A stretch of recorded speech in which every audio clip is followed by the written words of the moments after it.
हमारे अनुग्रहकारी और दयालु प्रभु परमेश्वर पिता, हृदय से आपका धन्यवाद करते हुए आपके चरणों में आते हैं। आपके नाम की स्तुति, महिमा, प्रशंसा और गुणानुवाद करते हैं और उन सारी आशीषों के लिए प्रभु हम आपका धन्यवाद करते हैं जो खुदावन प्रतिदिन आप हमारे जीवन में देते हैं। आपके अनुग्रह, दया, करुणा, कृपा, भलाई और उपकारों के लिए हृदय से हम आपका धन्यवाद करते हैं। अभी के समय तक आपने हमें संभाला है। हर दुख, मुसीबत, संकट, क्लेश, परेशानी, विपत्ति, दुर्घटना, बीमारी से हमारी रक्षा किया, हमें जिंदों की जमीन पे जीवित रखा है। इसलिए प्रभु हम आपका धन्यवाद करते हैं, आपके नाम को महिमा देते हैं, आपके नाम के योग्य बड़ाई और धन्यवाद करते हैं।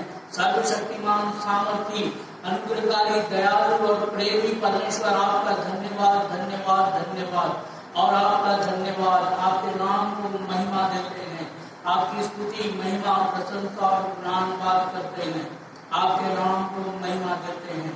धन्यवाद प्रभु, आपका धन्यवाद, धन्यवाद, धन्यवाद, कोटि कोटि धन्यवाद प्रभु, आपका धन्यवाद।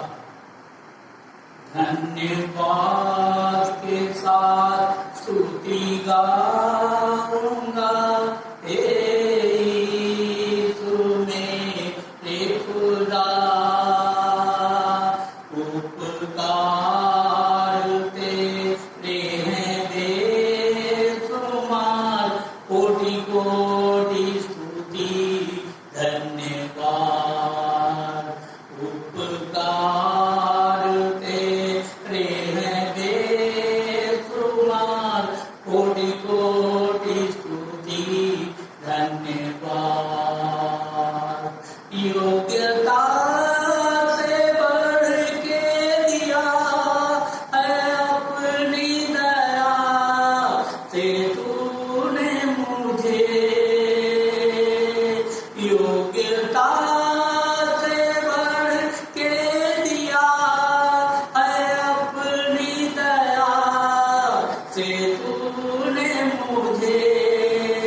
कोटि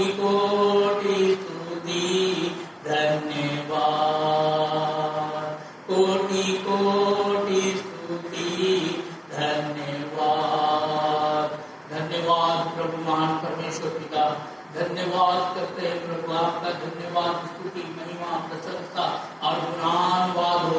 धन्यवाद करते हुए आपके चरणों में आते हैं, सारा आदर, महिमा, गौरव हम आपको देते हैं, आपके नाम की स्तुति करते हैं, प्रशंसा करते हैं प्रभु। सारा आदर, महिमा, गौरव और जलाल आपको मिले। दयालु प्रभु, हम प्रार्थना धन्यवाद के साथ आपके चरणों में लेके आते हैं।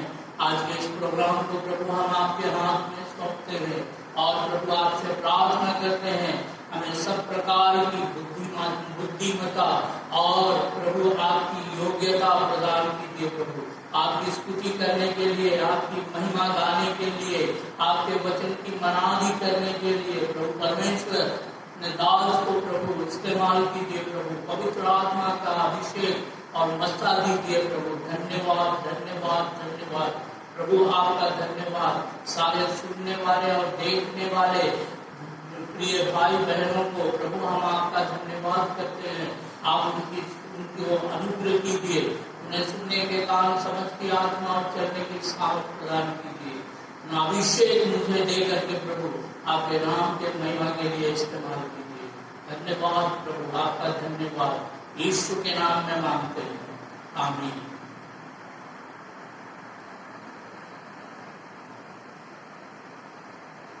क्या ही धन्य वे प्रभु के मार्गों पर चलते हैं, उसके वचनों को मानते हुए पूरे मन से सोचते हैं। क्या ही धन्य है वे प्रभु के मार्गों पर चलते हैं, उसके वचनों को मानते हुए पूरे मन से सोचते हैं। अभिषेक पाएंगे, आशीष पाएंगे, अभिषेक पाएंगे, आशीष पाएंगे। तारी धन्य वे प्रभु के मार्गों पर चलते हैं, उसके वचनों को मानते हुए पूरे मन से सोचते हैं। भय खुदा का जो माने, फल जीवन का वो पाए, गम ही क्यों ना हो दिल में, आशा के दीप जलाए। भय खुदा का जो माने, फल जीवन का वो पाए, गम ही क्यों ना हो जग में, आशा के दीप जलाए। निश्चय भलाई और करुणा जीवन भर साथ साथ, निश्चय भलाई और करुणा जीवन भर साथ साथ। अभिषेक पाएंगे, आशीष पाएंगे, अभिषेक पाएंगे, आशीष पाएंगे। तारी धन्य वे प्रभु के मार्गों पर चलते हैं, उसके वचनों को मानते हुए पूरे मन से सोचते हैं। क्या ही धन्य है वे प्रभु के मार्गों पर चलते हैं, उसके वचनों को मानते हुए पूरे मन से सोचते हैं। भय खुदा का जो माने, शरण के छाए में रखेगा। भय खुदा का जो माने, शरण के छाए में ले लेगा।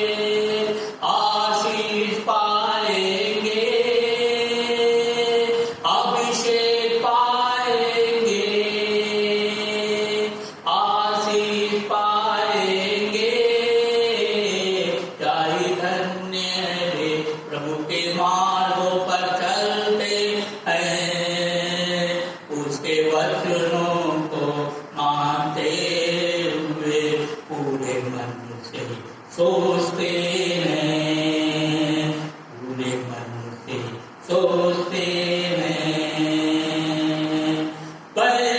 खुदा का जो माने पाँव को टलने ना देगा, खुदा का जो माने पाँव को टलने ना देगा। कहीं भी क्यों ना हो जग में रक्षा हमेशा करेगा, कहीं भी क्यों ना हो जग में रक्षा हमेशा करेगा। उसका अनुग्रह हर पल आशीषित रखेगा, उसका अनुग्रह हर पल आशीषित रखेगा। अभिषेक पाएंगे, आशीष पाएंगे, अभिषेक पाएंगे, आशीष पाएंगे।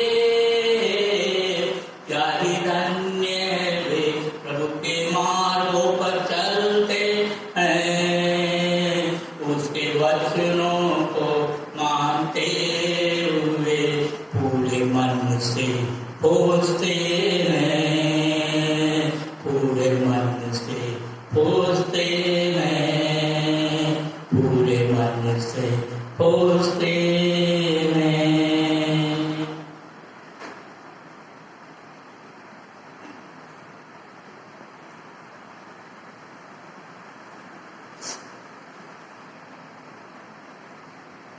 हालेलुया।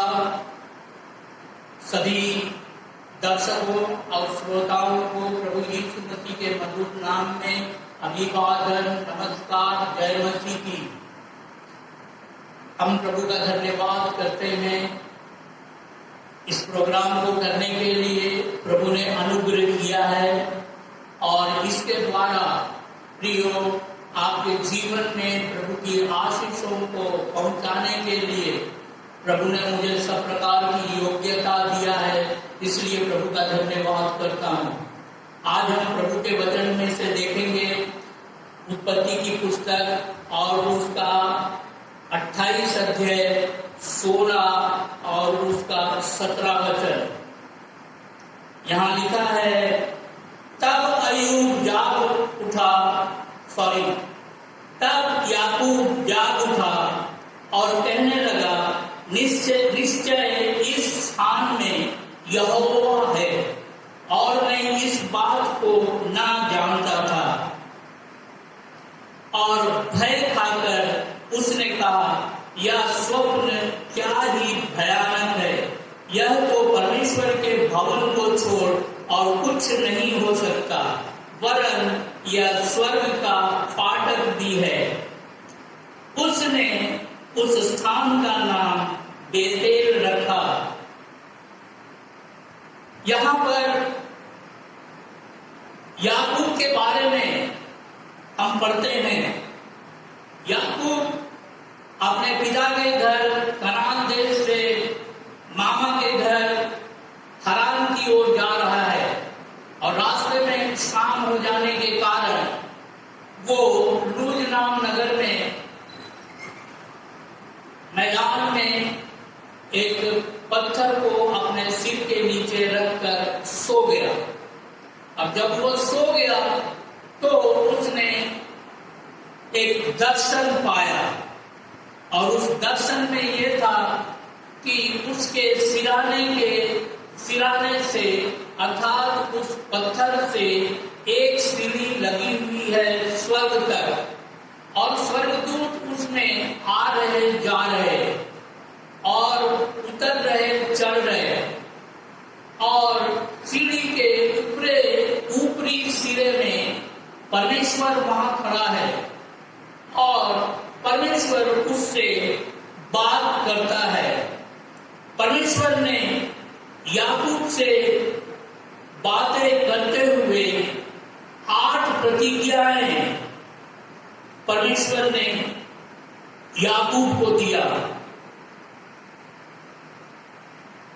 परमेश्वर ने कहा, मैं यहोवा तेरे दादा अब्राहम का परमेश्वर, इसहाक का परमेश्वर, और जिस भूमि पर तू लेटा है परमेश्वर हूं। जिस भूमि पर तू लेटा है उसे मैं तुझको और तेरे वंश को दूंगा, और तेरा वंश भूमि की धूल के टीकों के समान बहुत होगा, और पश्चिम पूरब उत्तर दक्षिण चारों ओर फैलता जाएगा, और तेरे वंश के द्वारा पृथ्वी के सारे कुल आशीष पाएंगे।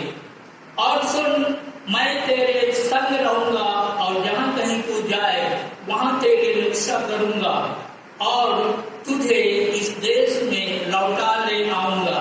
मैं अपने कहे हुए को जब तक पूरा ना कर लूं तब तक तुझको ना छोड़ूंगा।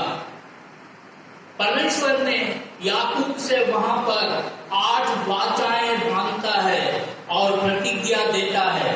याकूब जब जाग उठा, वो कहने लगा, निश्चय इस स्थान में यहोवा है। मैं इस बात को ना जानता था, और भय खाकर उसने कहा, यह स्थान क्या ही भयानक है। यह तो परमेश्वर के भवन को छोड़ और कुछ नहीं हो सकता, वरन यह स्वर्ग का फाटक ही होगा। भोर को याकूब उठा और अपने तकिए का पत्थर लेकर उसका खंभा खड़ा किया और उसके सिर पर तेल डाल दिया, और उसने उस स्थान का नाम बेतेल रखा। बेतेल शब्द का अर्थ होता है ईश्वर का भवन। वो स्थान जिस जगह में याकूब सोया था, वहां पर परमेश्वर की उपस्थिति थी, वहां पर परमेश्वर विराजमान था। और याकूब ने कहा, निश्चय ये परमेश्वर का भवन है, परमेश्वर का घर है, और ये स्वर्ग का फाटक है। और याकूब ने उस गांव, उस नगर का नाम जो लूज था बदलकर बेतेल रखा। बेतेल शब्द का अर्थ होता है ईश्वर का भवन।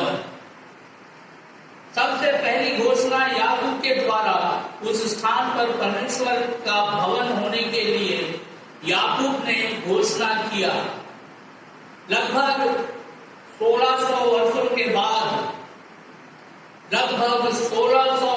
के बाद, शमूएल ने इसी स्थान पर परमेश्वर के भवन को बनाया। यरूशलेम भवन जो सुलेमान बनाया, इसी स्थान पर बनाया। क्योंकि भवन बनाने की इच्छा दाऊद के अंदर थी। दाऊद ने जब देखा कि वो बहर में रहता है और परमेश्वर के वाचा का संदूक छावनी में है, तो राजा दाऊद के मन में ये बात आई कि परमेश्वर के लिए भी एक भवन बनाया जाए। और वो परमेश्वर का भवन बनाने के लिए दिल में इच्छा प्रकट किया और नातान भविष्यवक्ता को बुलाया और नातान को बताया, देखो परमेश्वर का वाचा का संदूक छावनी में है और मैं यहाँ राजमहल में रहता हूँ, तो मेरे दिल में इच्छा है कि परमेश्वर का एक भवन बनाऊं। नातान ने बोला, ये तो बहुत अच्छी बात है, परमेश्वर आपके संग है, आप आगे बढ़िए। लेकिन रात को परमेश्वर नातान भविष्यवक्ता के घर पहुंचा और नातान भविष्यवक्ता से बोला कि तू मेरा भविष्यवक्ता है और अपने मन की बोलता है, जा अब दाऊद के पास जा और उसको बोल कि मेरा भवन दाऊद नहीं बनाएगा परंतु उसका बेटा सुलेमान बनाएगा। फिर नातान ने इसी प्रकार सारी बातें जा करके दाऊद को बताया।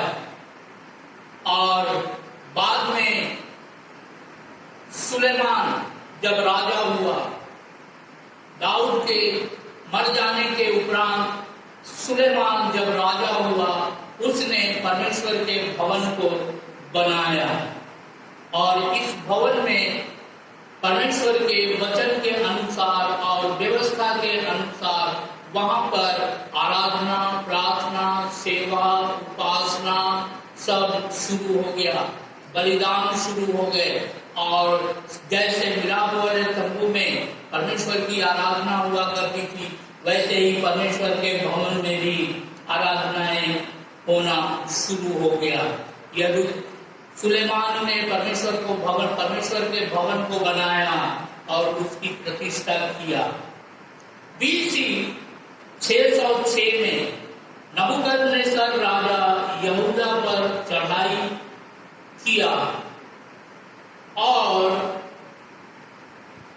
राजघराने के कुछ राजपुत्रों को और कुछ प्रतिष्ठित लोगों को वो अपने साथ बबूल लेकर गया।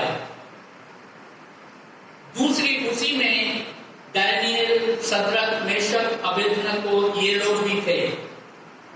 बीसी 598 में फिर से चढ़ाई करके यरूशलेम के पात्रों को और जो वस्तुएं यरूशलेम में थी उनको लेके गया।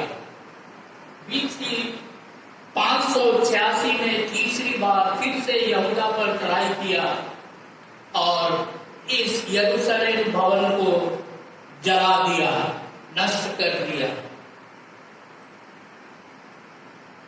यहूदा की बंधुआई 70 वर्ष की थी। 70 वर्ष के पूरे होने के बाद खुसरू राजा के दिनों में राजा की आज्ञा के अनुसार जरुब्बाबेल कुछ इस्राएलियों को, यहूदियों को लेकर के वापस यहूदा के देश में आया, यरूशलेम में। और उसने जरुब्बाबेल ने परमेश्वर के भवन का फिर से निर्माण किया और ये बीसी 516 में ये कार्य पूरा हुआ और जरुब्बाबेल ने इस भवन को परमेश्वर को अर्पण किया। दिन, महीने, वर्ष बीतते गए। बीसी 168 में सीरिया का राजा अंतियोकुस एपिफानस यरूशलेम को जीत लिया। उसके सैनिकों ने यरूशलेम मंदिर को अशुद्ध किया और मंदिर में परम पवित्र स्थान में उसने यूनान की जुपिटर देवी की मूर्ति स्थापित किया। वेदी के ऊपर उसने सुअर का बलिदान करवाया और यहूदियों को सुअर का मांस खाने के लिए विवश किया। नहीं खाने पर लाखों यहूदियों को मरवा डाला।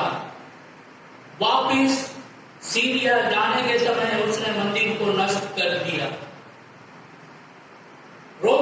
इसके बाद रोमी साम्राज्य का उदय हुआ और रोमी साम्राज्य का उदय लगभग बीसी 63 में हुआ और एक रोमी राजा हेरोदेस ने 46 वर्ष के कठिन परिश्रम के द्वारा यरूशलेम मंदिर को फिर से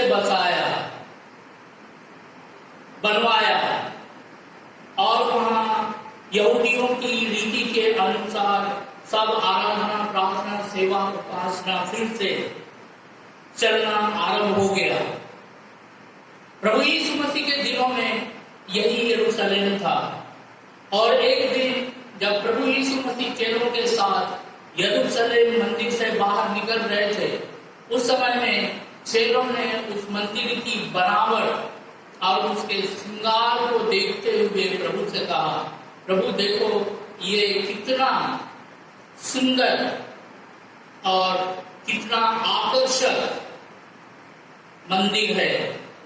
प्रभु यीशु मसीह ने कहा, यहाँ पर पत्थर भी ना बचेगा जो ढाया ना जाएगा। मत्ती रचित सुसमाचार 21 अध्याय के 6वें वचन में इस भविष्यवाणी को हम पढ़ते हैं। AD 70 में इसकी पूर्ति हुई, इस भविष्यवाणी की पूर्ति हुई जो प्रभु यीशु मसीह ने कहा था कि यहाँ पर पत्थर भी ना बचेगा जो ढाया ना जाएगा। सेनापति वेस्पेसियन यरूशलेम पर चढ़ाई किया और कुछ जैसे ही वो वहां पर चढ़ाई किया तो उसी समय रोम में सम्राट नीरो का देहांत हो गया। उसके देहांत हो जाने के कारण वेस्पेसियन लौटकर रोम का राजा बना। फिर उसका बेटा तीतुस सेनापति ने यरूशलेम पर चढ़ाई किया और नगर को घेर लिया और नगर को घेर लेने के बाद नगर के अंदर से कोई बाहर नहीं जा सकता था और बाहर से भी कोई नगर के अंदर प्रवेश नहीं कर सकता था। कई महीने गुजर गए। नगर के अंदर का सारा भोजन वस्तु समाप्त हो गया। लोग भूख से प्यास से मरने लगे। वहां पर लोगों को दफन करने के लिए भी लोग नहीं रहे। आकाश के पक्षियों का वो आहार बन गए। इस अकाल के समय में माताओं ने अपने बेटों को मारकर पकाकर खाया और उनकी दशा, यरूशलेम के अंदर रहने वाले यहूदियों की दशा बद से बदतर हो गई। और ऐसे समय में वो रोक नहीं सके और तीतुस की सेना ने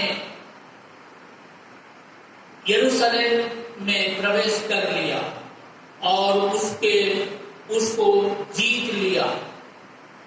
और उन्होंने,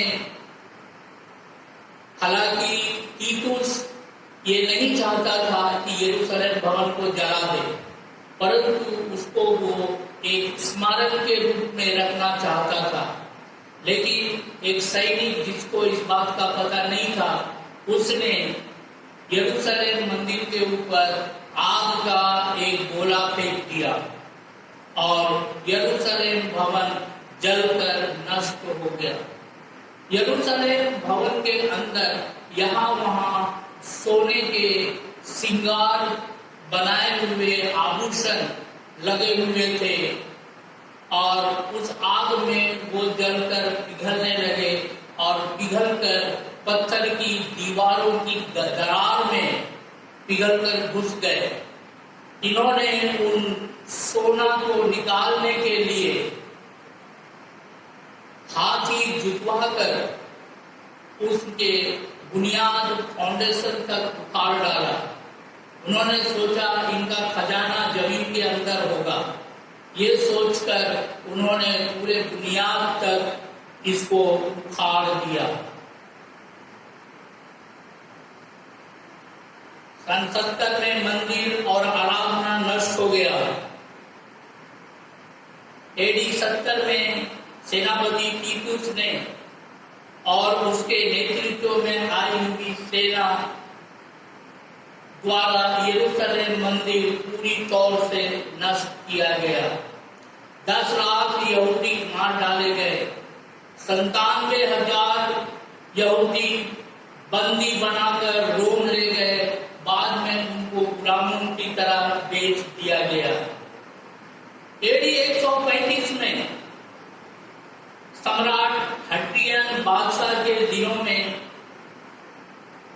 एक यहूदी उग्रवादी बेरीफोरस ने यहूदियों को साथ में लेकर रोमी सल्तनत के विरुद्ध में विद्रोह कर दिया और रोमी लोगों ने इन यहूदियों को जो यहूदा में रहते थे इतनी बुरी तरह से मारा। और उस समय बहुत यहूदी भागकर आसपास के देशों में चले गए और बहुत लोग वहां मारे गए और वो फलस्तीन को छोड़कर चले गए। चले जाने के बाद उन स्थानों पर आसपास के लोगों ने जैसे सीरिया, जॉर्डन, फलस्तीन, इन लोगों ने वहां कब्जा कर लिया। यहूदी संसार के सब देशों में तितर बितर हो गए और उनके देश का नाम निशान दुनिया के नक्शे से मिट गया। उनका मंदिर पूरी रीति से नष्ट हो गया। परमेश्वर मंदिर में निवास करता था। अब परमेश्वर का मंदिर नहीं रहा। पौलुस ने प्रेरित के काम 17 अध्याय के 24 वचन में इस प्रकार कहा,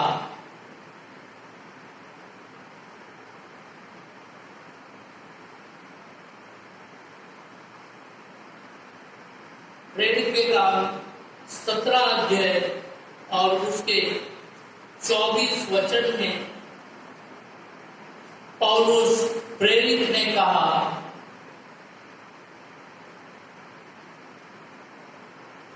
जिस परमेश्वर ने पृथ्वी और उसकी सब वस्तुओं को बनाया, वह स्वर्ग और पृथ्वी का स्वामी होकर हाथ के बनाए हुए मंदिरों में नहीं रहता, न किसी वस्तु की आवश्यकता के कारण मनुष्य के हाथ की सेवा लेता है, क्योंकि वह स्वयं ही सबको जीवन और श्वास और सब कुछ देता है। स्वर्ग और पृथ्वी का स्वामी परमेश्वर हाथ के बनाए हुए मंदिरों में नहीं रहता है। दाऊद को परमेश्वर ने कहा, स्वर्ग मेरा सिंहासन है और पृथ्वी मेरे पांव की चौकी है, तू मेरे लिए कैसा घर बनाएगा। सचमुच परमेश्वर जो स्वर्ग में है, उसका सिंहासन स्वर्ग में है और उसके पांव इस पृथ्वी तक है। वो महान और विशाल परमेश्वर है, लेकिन वो परमेश्वर हाथ के बनाए हुए मंदिरों में तो नहीं रहता है, लेकिन वो विश्वासियों के हृदय में रहता है। पहला कुरिन्थी और उसके 3 अध्याय और उसके 16 वचन में पौलुस प्रेरित ने कहा, क्या तुम नहीं जानते कि तुम परमेश्वर का मंदिर हो और परमेश्वर का आत्मा तुम में वास करता है। हम परमेश्वर के मंदिर हैं। परमेश्वर हाथ के बनाए हुए मंदिरों में नहीं रहता, लेकिन वो अपने लोगों के हृदय में वास करता है। ये हमारा सौभाग्य है कि परमेश्वर हमारे हृदयों में वास करता है। हम उसकी स्तुति और महिमा, प्रशंसा और गुणानुवाद करते हैं। वो हमारे मनों में विराजमान है। उसे दूर जाकर ढूंढने की आवश्यकता नहीं है। जब भी आप उसको पुकारेंगे, परमेश्वर आपकी सुनेगा। परमेश्वर ने हमें अपना मंदिर बना लिया है और वो अब हमारे हृदय में वास करता है। हम परमेश्वर का धन्यवाद करते हैं कि परमेश्वर ने हमें अपना मंदिर बनाया है और वो हमारे हृदय में, मन में वो वास करता है। उसके नाम को महिमा मिले, उसके नाम को महिमा मिले। इस संसार में जीवन बिताने के समय में, जीवन जीने के समय में हमें इस बात को ध्यान रखना है, परमेश्वर हाथ के बनाए हुए मंदिरों में नहीं रहता, परंतु वो हमारे हृदयों में रहता है, वो हमारे हृदयों में निवास करता है। हम अब हमारे हृदय को हम परमेश्वर का मंदिर बना ले और परमेश्वर की उपस्थिति हमारे जीवन में बनी रहे। ये परमेश्वर का निवास स्थान बन जाए। अपने जीवन को पूरी रीति से परमेश्वर को हम सौंप दे। परमेश्वर हमें अपना मंदिर बना ले और हमें अपना मंदिर बनाकर हमारे हृदयों में वास करे। हम प्रभु से प्रार्थना करेंगे कि हमारे परमेश्वर पिता, हम आपका धन्यवाद करते हैं, हम आपका धन्यवाद करते हैं प्रभु कि आप हाथ के बनाए हुए मंदिरों में नहीं रहते, लेकिन विश्वासियों के, अपने लोगों के, अपने बेटे बेटियों के हृदय में वास करते हैं, निवास करते हैं। प्रभु हमें ऐसा वरदान दीजिए प्रभु, हमें ऐसी योग्यता दीजिए प्रभु कि हम आपका मंदिर बन करके इस संसार में जीवन बिताएं और हमारे इस हृदय से आपकी स्तुति, महिमा, प्रशंसा, गुणानुवाद, तारीफ और प्रशंसा हर समय होती रहे। हम अपने आप को आपका मंदिर बनाने के योग्य होने पाए। पवित्र आत्मा आप हमारे जीवन में इस कार्य को कीजिए और हमारे हृदय में प्रभु आप वास कीजिए, हमारे हृदय में प्रभु आप निवास कीजिए। दयालु प्रभु, हम आपका धन्यवाद करते हैं, हम आपका धन्यवाद करते हैं। जितने लोग आज इस संदेश को सुन रहे हैं, खुदावन उनका हृदय, उनका मन प्रभु आपका सिंहासन बन जाए, वो आपके मंदिर बन जाएं और प्रभु आप उसमें वास करें। हमारे हृदय से इतनी स्तुति और महिमा और प्रशंसा निकले कि वो आपका सिंहासन बन जाए और आप उसमें विराजमान हो। प्रभु हम आपका धन्यवाद करते हैं, हम आपका धन्यवाद करते हैं। यह अच्छा समय प्रभु आपने हमें दिया कि हम इस मंदिर के पूरे इतिहास के ऊपर गौर कर सके और उस मंदिर के इतिहास की पूरी बातें जाने और समझे। और आज वर्तमान समय में प्रभु हम आपके योग्य बन जाएं कि आप हमें अपना मंदिर बना ले। हमारे हृदय से इतनी स्तुति, महिमा और प्रशंसा निकले, एक सिंहासन बन जाए और उसमें आप विराजमान हो। प्रभु हम आपका धन्यवाद करते हैं, हम आपका धन्यवाद करते हैं, आपका धन्यवाद करते हैं। आपने प्रार्थना सुना है, हम विश्वास करते हैं। हमारे उद्धारकर्ता और मुक्तिदाता यीशु मसीह नासरी के नाम में मांगते हैं, आमीन। यदि आप इस संदेशों के द्वारा आशीषित होते हैं तो कृपया अपने मित्रों को, जान पहचान के लोगों को, पड़ोसियों को, विश्वासियों को शेयर करें कि वो भी आशीषित हो और हम आपके आभारी रहेंगे। धन्यवाद।